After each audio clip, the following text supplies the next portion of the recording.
Saviez-vous qu'une cassette peut enregistrer autre chose que de simples images? Qu'elle peut capturer des souvenirs, des échos et parfois des avertissements? Imaginez, au cœur d'une forêt silencieuse, au pied d'un vieux chêne centenaire, on découvre une pierre plate. Dessous une petite caméra, un vieux modèle mini DV. Le boîtier est fendu, brisé par le temps ou une chute, mais la cassette à l'intérieur est presque intacte.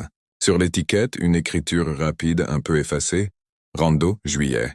Rien de plus. Une randonnée d'été, quoi de plus banal. On insère la bande dans un vieux lecteur. L'écran s'allume, grésille un instant. Les premières images sont exactement ce qu'on attendait. Des rires, des amis, un sentier baigné de soleil qui serpente entre les arbres. On entend le chant des oiseaux, le vent dans les feuilles. C'est léger, presque nostalgique. Puis, soudain, l'image saute. La bande se raye, un éclair blanc traverse l'écran, et quand l'image revient, tout a changé. Le cadrage n'est plus le même.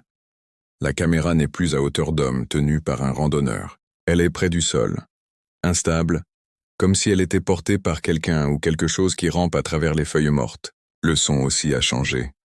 Les rires ont disparu, remplacés par un souffle rauque très proche du micro. On entend un bourdonnement aigu, persistant, qui vrille les oreilles. Les voix, quand elles reviennent, sont étouffées, lointaines, comme à travers un mur. On la posera là, on reviendra avant la nuit. Puis coupe, noir. Quand l'image réapparaît, le timecode a avancé de plusieurs heures. La forêt est plus sombre. Les ombres s'étirent et se tordent. La caméra est posée face au même tronc de chêne, mais quelque chose est différent. L'écorce est marquée de profondes griffures, comme si un animal sauvage s'était acharné dessus. L'enquêteur qui visionne la bande est intrigué. Il repasse la séquence image par image et zoome sur ces lignes blanches, ces rayures qui traversent l'enregistrement. Et c'est là qu'il voit. Dans chaque distorsion de l'image, une forme passe, une ombre subtile, plus claire que le noir absolu du fond de la forêt. L'enquêteur fait un arrêt sur image. Il devine une silhouette, ou du moins une partie. Des jambes qui semblent flotter juste hors du cadre, debout juste derrière la caméra. C'est impossible. Dans cette pénombre, sans source de lumière directe, aucune ombre ne devrait être visible de cette manière. La physique ne l'explique pas. Un frisson le parcourt. Il sent que cette bande n'est pas une simple vidéo de vacances. Les dernières minutes de l'enregistrement sont les plus troublantes. On entend un bruit sourd. La caméra tombe sur le flanc, l'objectif désormais tourné vers le ciel assombri.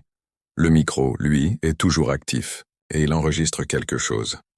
Un chuchotement. Un murmure si proche, si intime, qu'on a l'impression de sentir le souffle sur sa propre peau. Une voix qui dit « Tu nous as retrouvés ». Le son est coupé par un crépitement sec. L'écran devient bleu. Fin de la bande. Mais ce n'est pas tout. Le plus étrange, c'est ce qui se passe après. L'enquêteur, perturbé, décide de rembobiner la cassette jusqu'au tout début. Il s'attend à revoir le sentier ensoleillé, les rires, le début de la randonnée. Mais ce n'est pas ce qu'il voit. La toute première image de la bande a changé. Ce n'est plus le sentier. C'est la pierre plate qui recouvrait la caméra. L'image est sombre, filmée de très près, comme si la caméra s'était enregistrée elle-même de l'intérieur de sa propre cachette, attendant d'être découverte. Alors, que s'est-il passé ce jour de juillet? Une simple randonnée qui a tragiquement tourné mal? Ou bien cette forêt est-elle autre chose? Un lieu qui ne se contente pas de voir, mais qui garde ce qu'on lui confie. Un gardien silencieux qui conserve la mémoire de ceux qui, un jour, s'y sont aventurés et n'en sont jamais revenus. Peut-être que certaines histoires ne sont pas faites pour être découvertes, et peut-être que certaines cassettes ne devraient jamais être lues. Merci d'avoir écouté cette histoire jusqu'au bout. Si ce genre de mystère vous fascine, n'hésitez pas à vous abonner et à activer la cloche pour ne rien manquer de nos prochaines explorations dans l'inconnu.